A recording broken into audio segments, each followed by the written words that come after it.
দেখুন এই মানে ভারত, বাংলাদেশ, আপনার পাকিস্তান, শ্রীলঙ্কা, মালদ্বীপ, ভুটান, এগুলো কিন্তু দক্ষিণ এশিয়ার ভিতরে দেশ।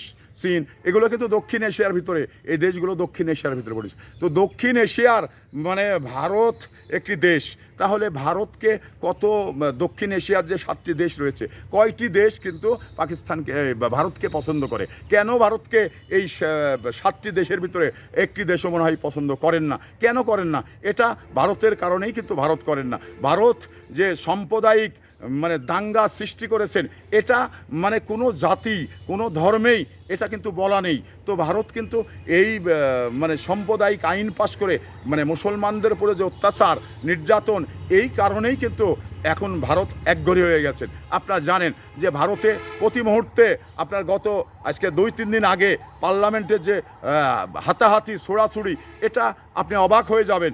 যা ওই যে তৃণমূল, রাহুল গান্ধী এবং বিজেপির কিছু সংসদ, তারা যেভাবে হাতাহাতি, সংসদের ভিতরে যেভাবে মানে মারামারি, এটা একটি মানে বিশাল ঘটনা তারা ঘটিয়েছেন। তো তাদের ভিতরে এই যে সাম্প্রদায়িক যে দাঙ্গা, এটা ভারতের জন্য একটি একসময় ক্ষতির কারণ হয়ে যাবে।